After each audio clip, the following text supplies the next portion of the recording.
Good morning everybody. आज हमारे channel ITI fitter M के माध्यम से प्रिसीजन मेजरिंग इंस्ट्रूमेंट का आउटसाइड माइक्रोमीटर के बारे में जानेंगे। मतलब सूक्ष्म मापक यंत्र का आउटसाइड माइक्रोमीटर के बारे में जानेंगे कि यह क्या है और किस प्रकार काम करता है। इससे पहले हम जान लें सूक्ष्म मापक यंत्र। सूक्ष्म मापक यंत्र क्या है? जिस मापक यंत्र से किसी भौतिक राशि जैसे लंबाई, कोण आदि को समान प्रकार के मापक यंत्र की तुलना में अधिक सूक्ष्मता से अर्थात अधिक छोटे अंश तक जैसे 100 में या 1000 में अंश तक नाप सकते हैं, वह सूक्ष्म मापक यंत्र कहलाता है। जैसे micrometer, vernier caliper, vernier height gauge, vernier bevel protractor. सूक्ष्म मापक यंत्र का माइक्रोमीटर। माइक्रोमीटर क्या है? माइक्रोमीटर एक सूक्ष्म मापक यंत्र है जिससे किसी जॉब के माप को 0.01 mm की परिशुद्धता के साथ माप ली जा सकती है। उसे हम माइक्रोमीटर कहते हैं। माइक्रोमीटर में मापन प्रणाली मेजरमेंट सिस्टम। माइक्रोमीटर दो मापन प्रणाली में प्रयोग किए जाते हैं। पहला इंच या इंग्लिश या ब्रिटिश प्रणाली। मतलब जिस माइक्रोमीटर में इंच के निशान अंकित होते हैं वह ब्रिटिश प्रणाली के अंतर्गत आते हैं। दूसरा mm या मीट्रिक प्रणाली। जिस माइक्रोमीटर में mm के निशान अंकित होते हैं वह मीट्रिक प्रणाली के अंतर्गत आते हैं। प्रकार माइक्रोमीटर का प्रकार। माइक्रोमीटर विभिन्न प्रकार के मिलते हैं, लेकिन मुख्य रूप से हमें इस 7 प्रकार के माइक्रोमीटर के बारे में जानना है NSTF लेवल 5 के अनुसार। पहला आउटसाइड माइक्रोमीटर, दूसरा इनसाइड माइक्रोमीटर, तीसरा डेप्थ माइक्रोमीटर, चौथा डिजिटल माइक्रोमीटर, पांचवा वर्नियर माइक्रोमीटर, छठा स्क्रू थ्रेड माइक्रोमीटर, सातवां 3 point internal micrometer. Metric oxide micrometer. Metric oxide micrometer क्या है? मीट्रिक ऑक्साइड माइक्रोमीटर एक सूक्ष्म मापी औजार है जिससे हम किसी जॉब के बाहरी माप को, याद रखिएगा, जॉब के बाहरी माप को 0.01 mm की परिशुद्धता के साथ ले सकते हैं। इसे हम आउटसाइड माइक्रोमीटर बोलते हैं। आउटसाइड माइक्रोमीटर एक सूक्ष्म मापी यंत्र है जिससे किसी जॉब की बाहरी माप को, ये देखिए ये जॉब है, इस जॉब की बाहरी माप को, मतलब इस जॉब की मोटाई को या जॉब की बाहरी माप को 0.01 mm की परिशुद्धता के साथ ले सकते हैं। Parts of outside micrometer. Outside micrometer के विभिन्न पार्ट्स के बारे में जानेंगे। माइक्रोमीटर के बारे में जानने या माइक्रोमीटर के पार्ट्स को अलग अलग करने या उसे एडजस्टमेंट करते समय यह आवश्यक है कि उसके विभिन्न पार्ट्स के बारे में जाने और उसके कार्य या फंक्शन के बारे में जाने। Parts of micrometer. Outside micrometer के पार्ट्स कौन कौन से इसके पार्ट्स होते हैं? पहला फ्रेम। ये देखिए ये जो भाग है इसे हम फ्रेम कहते हैं, ये वाला भाग। दूसरा है स्पिंडल। इस भाग को स्पिंडल बोलते हैं। तीसरा है एनविल। इस भाग को एनविल बोलते हैं। चौथा है स्लीव। इस भाग को स्लीव बोलते हैं, स्लीव या बैरल। पांचवा है थिम्बल। इस भाग को थिम्बल बोलते हैं। छठा है स्पिंडल लॉक नट या लॉक लीवर। इसे हम लॉक लीवर बोलते हैं। सातवां रैचेट स्टॉप। इसे हम रैचेट स्टॉप बोलते हैं। अब हम इस आउटसाइड माइक्रोमीटर के सभी पार्ट्स को खोल के दिखाएंगे।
ये हमारा रैचेट स्टॉप है।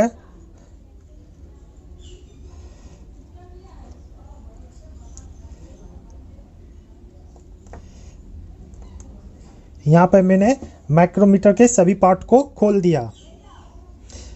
देखिए ये फ्रेम हो गया, ये स्पिंडल हो गया, ये थिम्बल हो गया, ये स्लीव हो गया, ये हमारा रैचेट स्टॉप हो गया। फ्रेम यह यू आकृति का होता है। यहाँ देखिए ये माइक्रोमीटर है और इसे हम जो यू आकृति का है इसे हम फ्रेम बोलते हैं। और यह फ्रेम ड्रॉप फोर्ज स्टील या मैल्लिएबल कास्ट आयरन का बनाया जाता है। ड्रॉप फोर्ज स्टील क्या हो गया, जो यह फ्रेम है इस आकृति का दो ढांचा होता है या उसे डाई भी बोलते हैं, और उस दोनों डाई के बीच में गर्म स्टील को रखा जाता है और ऊपर वाला डाई को इस पे गिराया जाता है या प्रेस किया जाता है। तो जिस आकृति में वह ढांचा होता है उसी आकृति में वह कंप्लीट हो जाता है। इसे ही हम ड्रॉप फोर्ज बोलते हैं। तो इसी विधि का प्रयोग करके माइक्रोमीटर के इस फ्रेम को बनाया गया है। माइक्रोमीटर के अन्य सभी पुर्जे इसी में लगे होते हैं। जैसे ये देखिए ये फ्रेम हो गया और माइक्रोमीटर के बाकी सभी पार्ट्स फ्रेम में लगे होते हैं। सेकेंड है हमारा बैरल, स्लीव या हब। ये जो देख रहे हैं इस भाग को हम स्लीव, बैरल या हब बोलते हैं। इस भाग को यह फ्रेम पे लगा होता है। यह देखिए स्लीव फ्रेम पर लगा होता है और इसके आधार रेखा पर यह देखिए इस पे आधार रेखा और माप के निशान अंकित होते हैं। थिम्बल, माइक्रोमीटर के स्पिंडल के ऊपर थिम्बल लगा होता है। ये देखिए ये माइक्रोमीटर हुआ और इसके स्पिंडल। यहाँ देखिए ये जो माइक्रोमीटर का स्पिंडल है इसी के ऊपर थिम्बल सेट होता है। इसका एक किनारा तिरछा होता है। यहाँ देखिए जो आगे एक सिरा यह तिरछा होता है, देखिए तिरछा है। इस तिरछे भाग पर माप के निशान अंकित होते हैं और इसी तिरछे भाग पर माप के निशान अंकित होते हैं। थिम्बल में एक खोखला टेपर भाग होता है।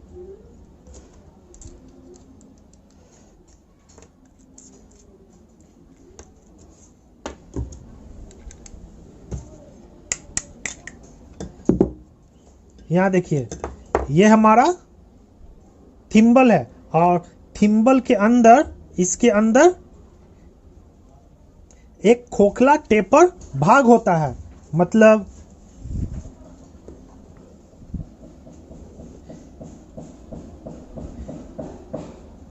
इस आकृति में कटा हुआ इसके अंदर एक टेपर भाग है जो स्पिंडल पर फिट टेपर नोज में एक साथ फिट होने के लिए बनाया जाता है। यह हमारा स्पिंडल है और स्पिंडल के आगे यहाँ जो आगे वाला सिरा है यह भी टेपर है, मतलब जो इसका स्पिंडल का सिरा है यह भी टेपर है और ये स्पिंडल का टेपर ये थिम्बल के टेपर में जाकर सेट होता है। ये देखिए, ये जो स्पिंडल का टेपर है और थिम्बल का जो टेपर है दोनों जाकर इस प्रकार सेट होता है। स्पिंडल, स्पिंडल का एक सिरा मापने वाला फेस होता है। ये जो माइक्रोमीटर है, अब माइक्रोमीटर का यह स्पिंडल है और यह एनविल है। तो स्पिंडल का एक फेस इसी दोनों फेस के बीच जॉब को रखकर जॉब की माप को मापा जाता है। स्पिंडल के दूसरे सिरे पे थ्रेड कटी होती है।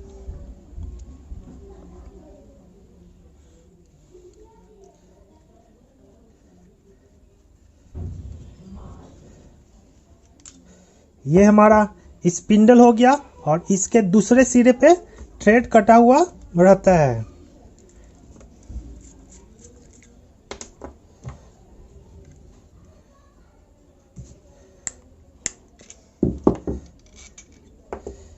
ये देखिए, ये स्पिंडल हो गया और स्पिंडल के दूसरे सिरे पे थ्रेड मतलब गुना कटा हुआ रहता है तथा इस पे टेपर नोच फिट होता है। इसका एक सिरा पर देखिए, यहाँ पर यह सिरा टेपर नुमा है, मतलब तिरछा कटिंग किया हुआ है। स्पिंडल के अक्ष रेखा के सीध में मिलाने के लिए इसके टेपर नोच को बहुत शुद्धता में फिनिश किया हुआ रहता है तथा माइक्रोमीटर के जीरो एरर के एडजस्टमेंट के समय भी किसी आवश्यक स्थान पर थिम्बल को स्थिर होने देता है। माने इसके अंदर भी एक टेपर नुमा भाग है और जब माइक्रोमीटर में जीरो एरर या एरर होता है तो इस स्पिंडल को कुछ आवश्यक स्थान पे फिट होने देता है। स्पिंडल स्लीव में कटे स्प्लिट इंटरनल थ्रेड में से गुजरता है। जो यह स्पिंडल है, स्लीव में कटे स्प्लिट इंटरनल थ्रेड, यहाँ देखिए, ये हमारा स्लीव के अंदर इंटरनल गुना कटा हुआ स्प्लिट हो गया, मतलब बीच बीच से इसको फाड़ा हुआ। देखिए यहाँ पे जो गैप दिया हुआ है तो यह बीच बीच से स्प्लिट माने फाड़ा हुआ है। तो यही कह रहा है कि स्पिंडल स्लीव में कटे स्प्लिट इंटरनल थ्रेड में से गुजरता है, माने इसी इंटरनल थ्रेड में से यह स्पिंडल गुजरता है।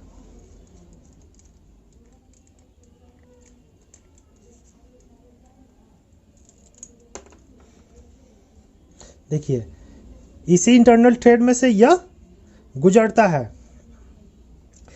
यह स्प्लिट थ्रेड इस स्लीव का ही एक भाग है। जो यह इंटरनल थ्रेड है इस स्लीव का ही भाग है। जैसे ये स्लीव है तो स्लीव का ही एक भाग हुआ। इस स्प्लिट इंटरनल थ्रेड के बाहरी भाग पर टेपर एक्सटर्नल थ्रेड कटा होता है।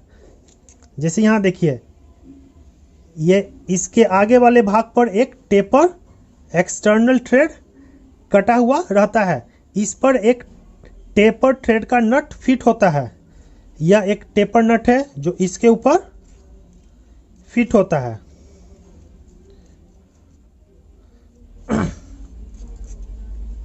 इस नट को टाइट तथा ढीला करने से स्प्लिट इंटरनल थ्रेड खुलती या बंद होती है। माने इसे हम जब टाइट करते हैं या ढीला करते हैं तो यह इंटरनल थ्रेड का मुंह कुछ टाइट हो जाता है। इस मैचिंग थ्रेड का बाहरी या भीतरी थ्रेड में आए घिसाव के कारण ढीला होने को एडजस्ट करता है। मतलब इसके अंदर जो इंटरनल थ्रेड है और इसके ऊपर जो थ्रेड है, माइक्रोमीटर को यूज करते करते इसमें कुछ घिसाव आ जाता है या ढीलापन हो जाता है। उसे दूर करने के लिए इस नट को टाइट या ढीला करते हैं।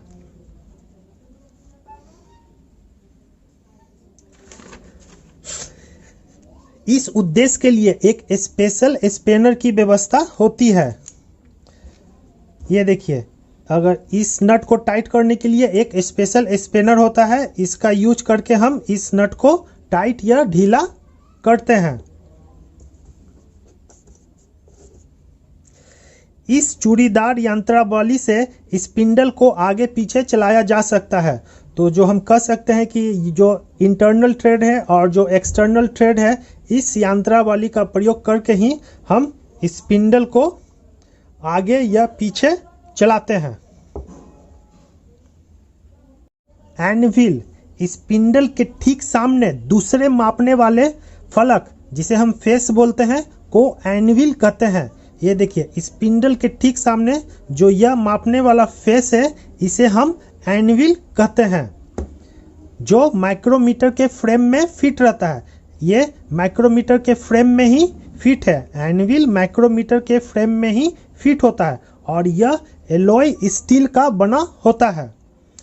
छठा, स्पिंडल लॉक नट या स्पिंडल लॉक लीवर। ये देखिए, ये हमारा स्पिंडल लॉक लीवर है। किसी भी वंचित स्थिति में स्पिंडल को लॉक करने के लिए स्पिंडल लॉक लीवर का प्रयोग किया जाता है। जब किसी भी वंचित स्थिति में, यहाँ पे जब हम जॉब को नाप लेते हैं और इसे पास में लाते हैं और जब रीडिंग करते हैं तो रीडिंग से पहले इस लीवर को लॉक कर देते हैं। इससे यह होता है कि माप लेने में किसी भी प्रकार की कठिनाई नहीं आती है और यह स्पिंडल लॉक हो जाता है और फिर हम इस रीडिंग को लेते हैं। लॉक होने के बाद स्पिंडल को आगे पीछे नहीं कर सकते हैं। जब ये लॉक हो जाता है तो स्पिंडल क्या होता है, आगे पीछे हम इसे नहीं कर सकते हैं। और इसे हम जब ढीला करते हैं फिर इसे हम स्पिंडल को आगे पीछे कर सकते हैं। रैचेट स्टॉप, यह माइक्रोमीटर पर फिट किया हुआ एक डिवाइस है जो मापते समय माइक्रोमीटर के मापने वाले फेस के बीच एक समान दबाव सुनिश्चित करता है। ये जो माइक्रोमीटर पर फिट किया हुआ एक डिवाइस है, इसे ही हम रैचेट स्टॉप बोलते हैं। यह मापते समय माइक्रोमीटर के मापने वाले फेस, जो ये हमारे मापने वाले फेस है, इसके बीच समान दबाव सुनिश्चित करता है। इसके द्वारा प्रत्येक रीडिंग एक ही दबाव से ली जाती है। मतलब कहने का, जब कोई बड़ियार आदमी होता है और वे जब माइक्रोमीटर से रीडिंग लेता है तो ये क्या करेगा, उससे थिम्बल से लेगा तो वह अधिक टाइट कर देगा, और कमज़ोर आदमी जब इस थिम्बल से कसेगा तो उससे कम कसाएगा। लेकिन जब वही बड़ियार आदमी और यह कमज़ोर आदमी इस रैचेट स्टॉप का प्रयोग से माप को लेगा तो हमेशा एक समान माप आएगा। जब रैचेट स्टॉप चिट चिट की आवाज़ देने लगे तो हमें समझना चाहिए कि अब इसे नहीं घुमाना है। जब दोनों फेस आपस में सट जाते हैं तो यह चिट चिट की आवाज़ करने लगेगा। देखिए, तो हमें समझ जाना चाहिए कि अब हमें इसे नहीं घुमाना है। इसे हम इस प्रकार भी बोल सकते हैं, रैचेट स्टॉप कुछ प्रेशर के बाद स्लिप करने लगेगा, जिसके कारण अधिक दबाव लगाते समय स्पिंडल और आगे बढ़ने से रुकेगा। यह माइक्रोमीटर के थिम्बल पे लगा होता है। देखिए, जो रैचेट स्टॉप है माइक्रोमीटर के थिम्बल पे लगा होता है तथा स्पिंडल से जुड़ा होता है। यह स्पिंडल से जुड़ा होता है।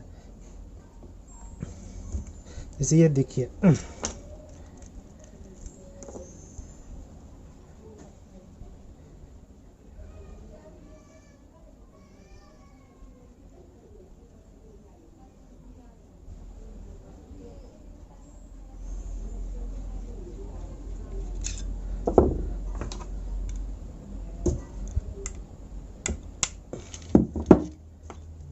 देखिए जो यह रैचेट स्टॉप है स्पिंडल से जुड़ा होता है, तो यही कहा जा रहा है कि यह माइक्रोमीटर के थिम्बल पे लगा होता है तथा स्पिंडल से जुड़ा हुआ रहता है।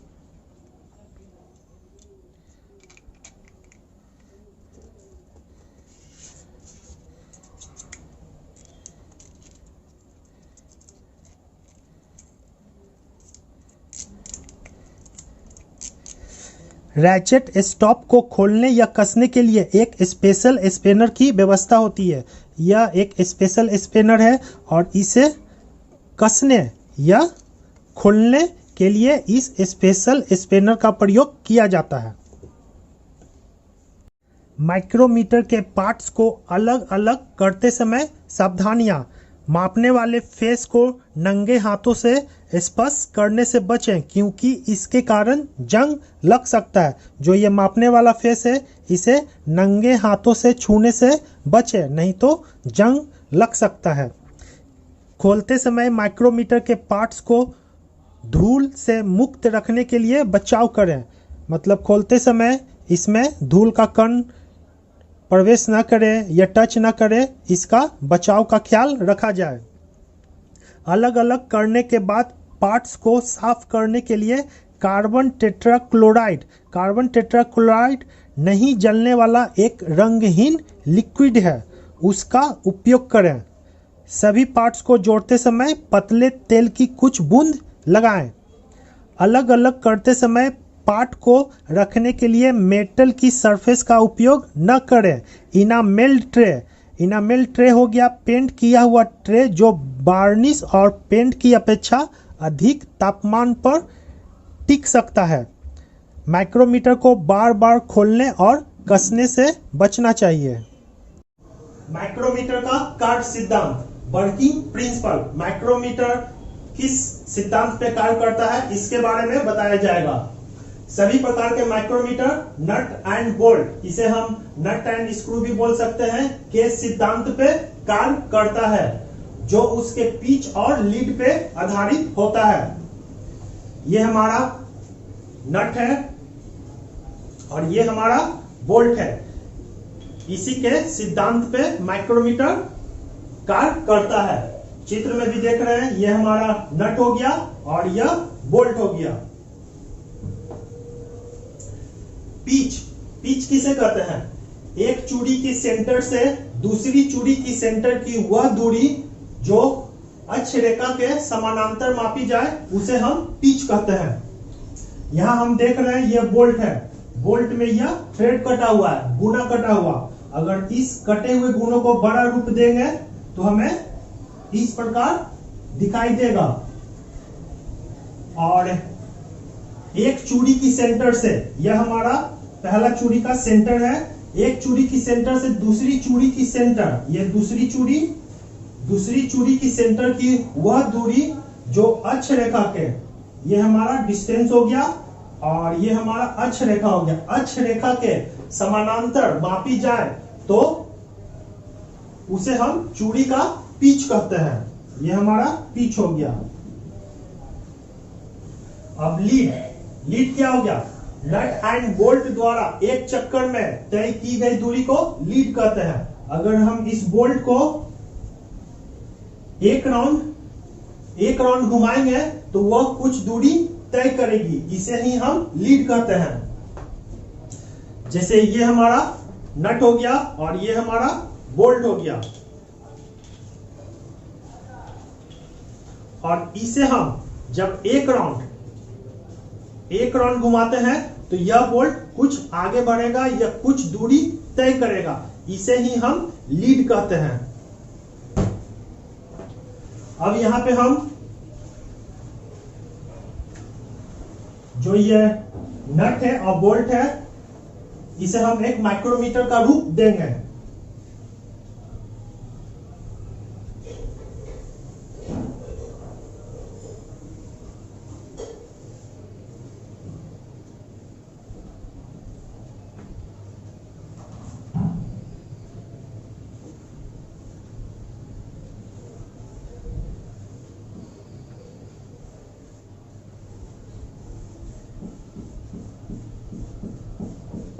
देखिए यह हमारा आउटसाइड माइक्रोमीटर कंप्लीट हो चुका और इसी के अंदर यह हमारा नट है और यह हमारा बोल्ट है।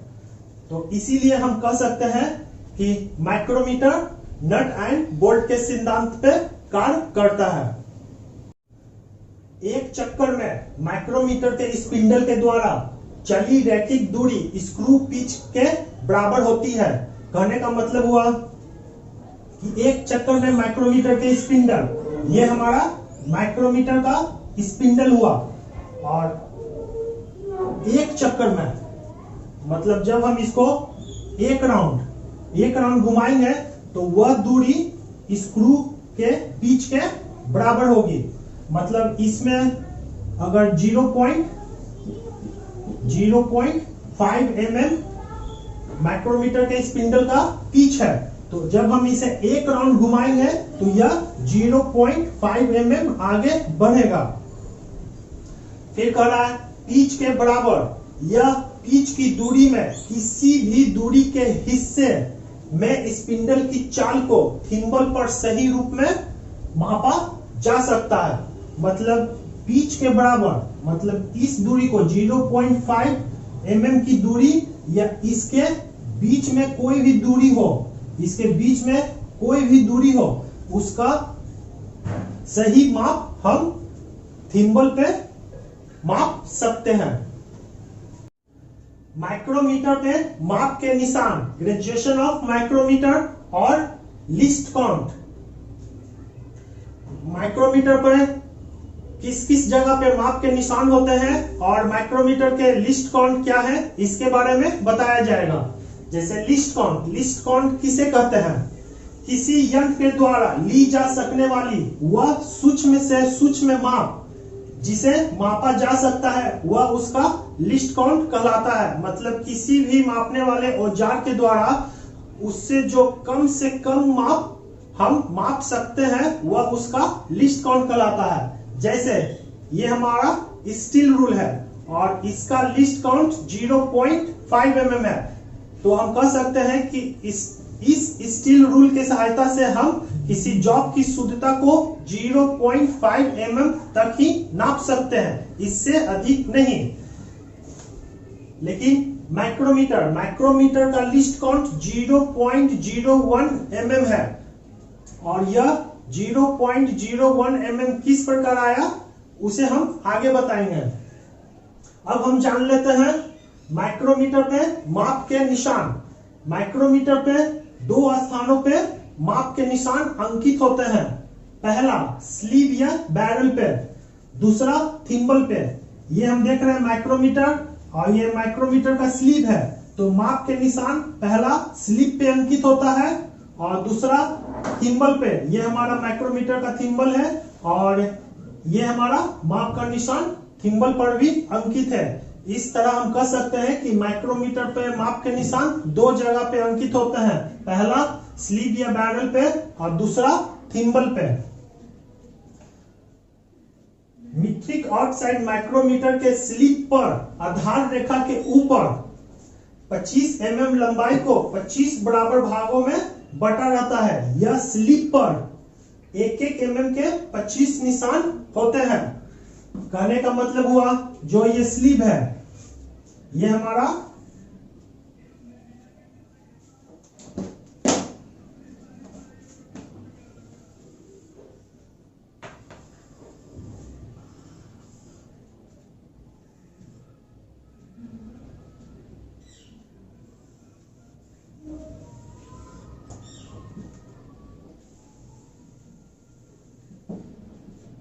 माइक्रोमीटर या माइक्रोमीटर का स्लीव है। तो माइक्रोमीटर के स्लीव पर आधार रेखा के ऊपर ये हमारा आधार रेखा है। आधार रेखा के ऊपर 25 mm लंबाई को मान लिया जाए ये हमारा 25 mm है। 25 mm लंबाई को 25 बराबर भागों में। तो 1 2 3 4 5 6 7 8 9 10 11 12 13 14 15 16 17 18 19 20 21 22 23 24 25 mm लंबाई को 25 बराबर भागों में बांटते हैं, या इसे इस प्रकार भी कह सकते हैं कि स्लिप पर एक एमएम के 25 निशान अंकित होते हैं और फिर प्रत्येक 5 एमएम पे 5, 10, 15, 20 और 25 संख्या अंकित करते हैं। जैसे पहला 0, फिर 5 छोड़कर 1, 2, 3, 4, 5, 5, 6, 7, 8, 9, 10, 11, 12, 13, 14, 15, 16, 17, 18, 19, 20 और फिर 25। इस प्रकार 0, 5, 10, 15, 20 और 25 संख्या अंकित होता है और इसे हम मेन डिवीजन कहते हैं। मतलब प्रत्येक एक एमएम का निशान मेन डिवीजन कहलाता है। जो ये है, जो एक निशान प्रत्येक एक एमएम का निशान, जो एक एमएम का निशान अंकित है उसे हम मेन डिवीजन कहते हैं। और फिर प्रत्येक एमएम को 2 बराबर भागों में बांट दिया जाता है। यहाँ पे प्रत्येक एमएम को नीचे में 2 बराबर भागों में बांट दिया जाता है।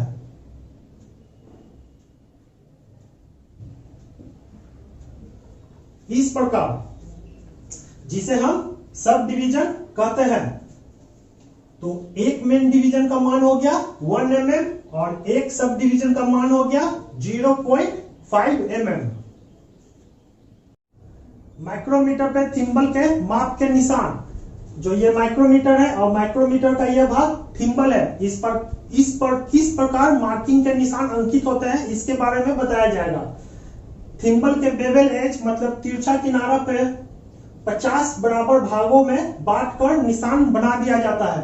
जो यह थिम्बल है, थिम्बल का यह तिरछा किनारा, ये देखिए यह तिरछा किनारा, इसको 50 बराबर भागों में बांटा जाता है और फिर घड़ी के विपरीत दिशा में 0, 5, 10, 15, 20, 25, 30, 35, 40, 45 और 0 संख्या को अंकित किया जाता है प्रत्येक 5वां भाग पे। जैसे यहाँ 0 अंकित है, 0 के बाद 1, 2, 3, 4, 5 पर 5वां भाग पे 5 अंकित करते हैं। फिर उसका 5वां अगला भाग में 10, 15, 20, 25, 30, 35, 40, 45 और फिर 0 अंकित होता है। यहाँ पे याद रखिएगा, यहाँ पे 50 अंकित नहीं होता है, 0 अंकित होता है।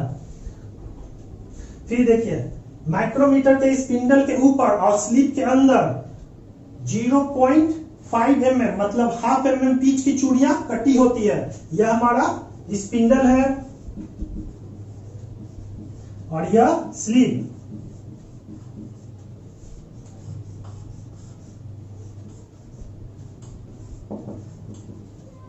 और इसके ऊपर जो गुना कटा होता है, थ्रेड कटा होता है, उसका पिच होता है 0.5 mm मतलब 2 इसके जो दाता है गुना का, उसके 2 गुना के बीच की दूरी 0.5 mm है। लिस्ट काउंट, माइक्रोमीटर का लिस्ट काउंट क्या होता है यह बताया जाएगा।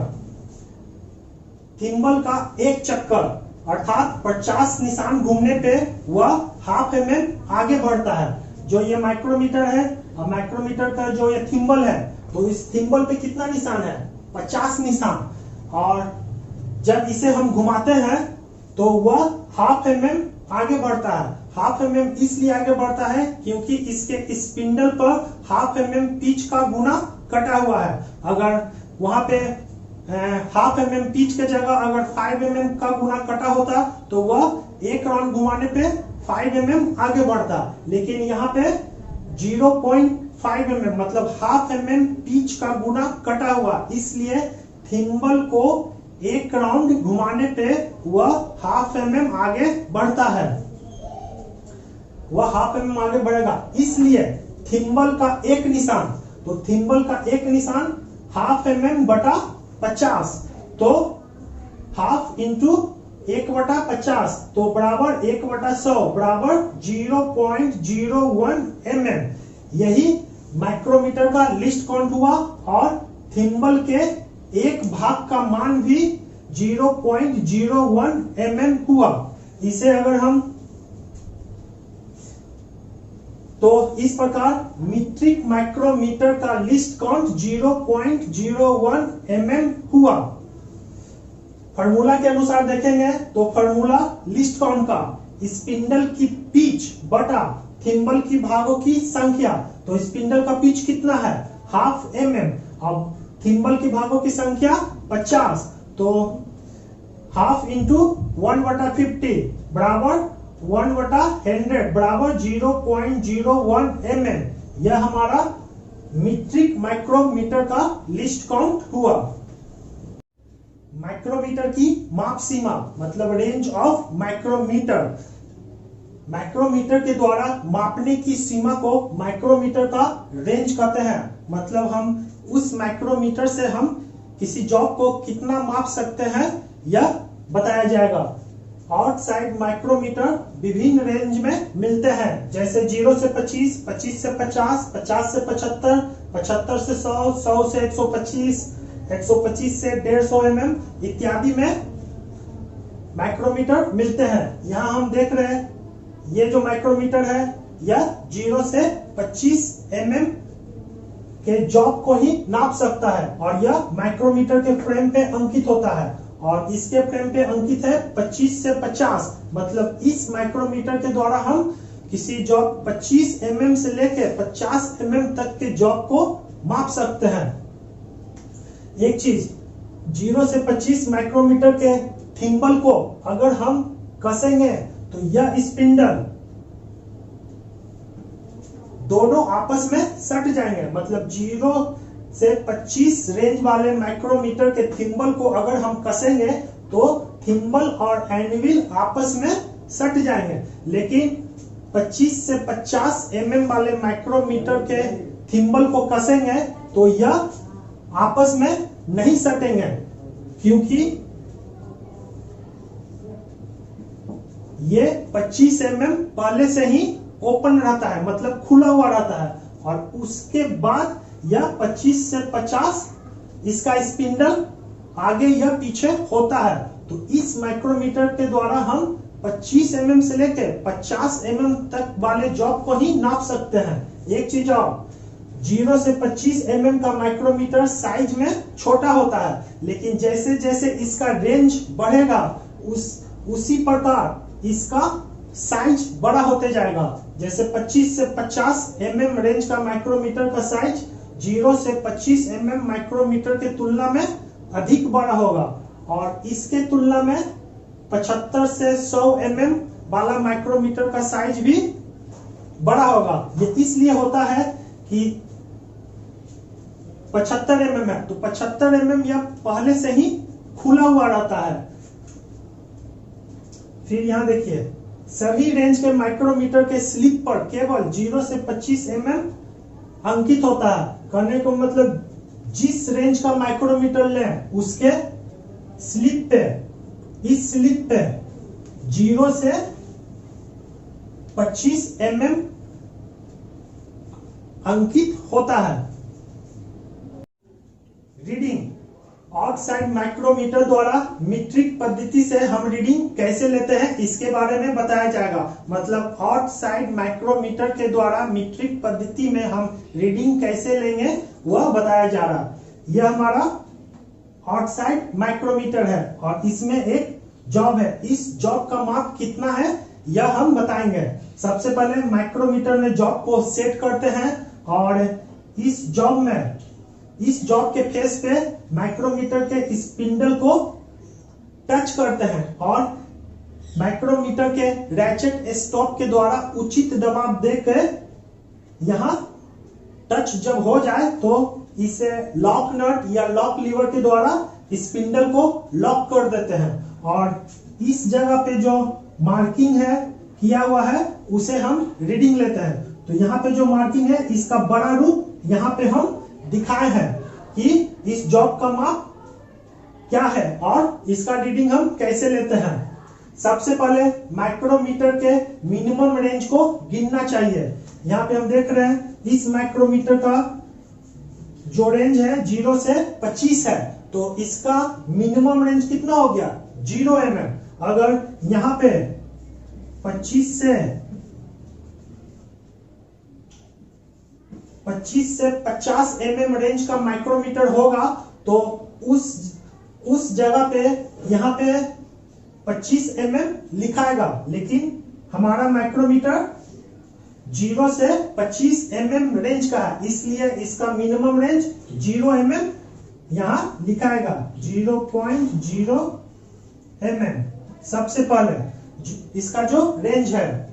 फिर स्लिप पे दिखाई देने वाले मेन डिवीजन, एक mm वाला निशान जिसे हम मेन डिवीजन बोलते हैं, उसे गिनना चाहिए जो थिम्बल के पहले दिखाई दे रहे हैं। ये देखिए, ये हमारा थिम्बल है और ये हमारा स्लीव है। स्लीव के ऊपर जो एक mm वाला निशान जिसे हम मेन डिवीजन है उसे गिनेंगे। तो 1 2 3 4 5 6 7 8 9 10 11 12 13, मतलब 13 mm जो मेन डिवीजन है वह हमें थिम्बल के पहले दिखाई दे रहा है। तो एक मेन डिवीजन का मान 1 mm, तो 13 मेन डिवीजन का मान 13 mm होगा। फिर उसे लिखना चाहिए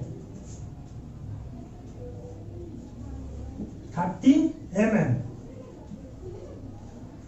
उसके बाद स्लिप के ऊपर ½ mm के निशान जिसे सब डिवीजन कहते हैं उसे गिनना चाहिए।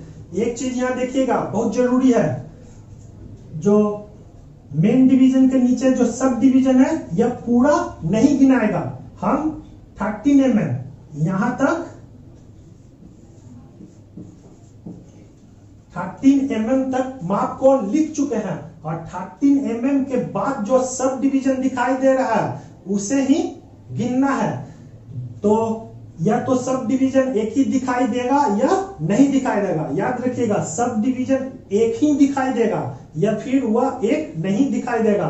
तो यहाँ पे हमें 13 के बाद एक नीचे का सब डिवीजन दिखाई दे रहा है, तो एक सब डिवीजन का मान कितना होता है 0.5 mm। तो 0.5 mm लिखते हैं। अंत में थिम्बल के निशान जो आधार रेखा से मिल रहा है, ये जो थिम्बल है, थिम्बल का निशान जो इस स्लीव के आधार रेखा से मिल रहा है उसे गिनना चाहिए। तो हमारा देखिए 5 6 7 8 9 10 11 12 13, ये जो 13वां भाग है, 13वां भाग है, वह थिम्बल डिवीजन मिल रहा है। तो 1 थिम्बल डिवीजन का मान 0.01 mm, तो 13 थिम्बल डिवीजन का मान 0.13 mm। अब इस चारों रीडिंग को आपस में जोड़ देंगे तो माइक्रोमीटर का कुल रीडिंग हमें मालूम हो जाएगा।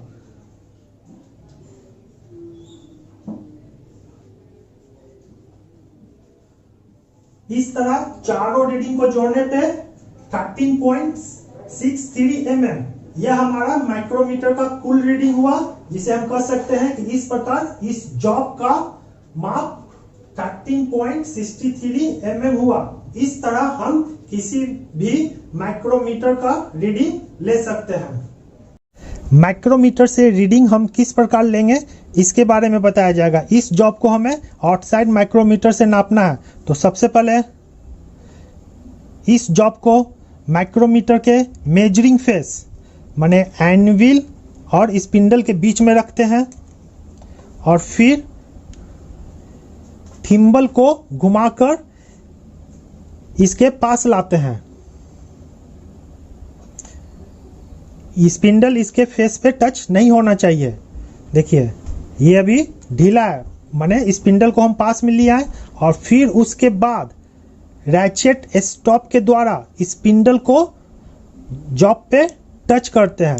तो ये क्या हुआ, देखिए टिक टिक का जब आवाज देने लगे तो इस लॉक लीवर को हम टाइट कर देते हैं। यह टिक टिक का आवाज करने लगा। अब माइक्रोमीटर के मिनिमम रेंज को देखना चाहिए। तो इस माइक्रोमीटर का रेंज है 0 से 25। देखिए 0 से 25 mm रेंज है, तो इसका मिनिमम रेंज है 0 mm। इसे हमें सबसे पहले लिखना चाहिए। तो 0 mm, फिर इसके मेन डिवीजन को गिनना चाहिए। तो यहाँ हम देख रहे हैं 5, 6, 7, 8, 9, 9 मेन डिवीजन हमें दिखाई दे रहा है, तो इसे हमें गिनना चाहिए, यहाँ लिखना चाहिए। तो 1 मेन डिवीजन बराबर 1 mm, तो 9 मेन डिवीजन बराबर 9 mm।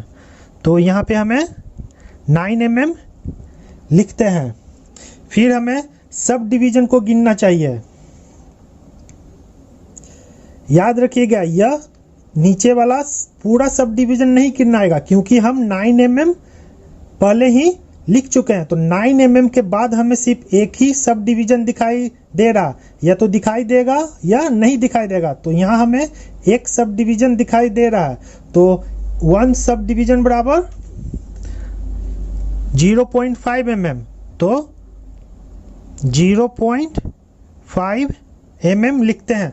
फिर अंत में थिम्बल डिवीजन,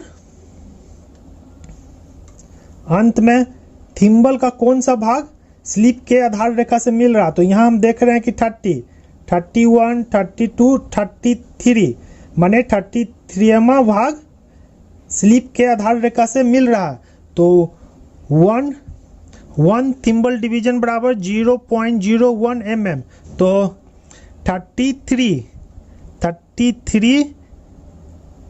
थिम्बल डिवीजन बराबर 0.33 mm। अब इस चारों रीडिंग को हम जोड़ लेते हैं। तो 3, 8, 9, 0। तो इस जॉब का टोटल माप 9.83 mm हुआ। इस तरह हम आउटसाइड माइक्रोमीटर से किसी जॉब की रीडिंग लेते हैं।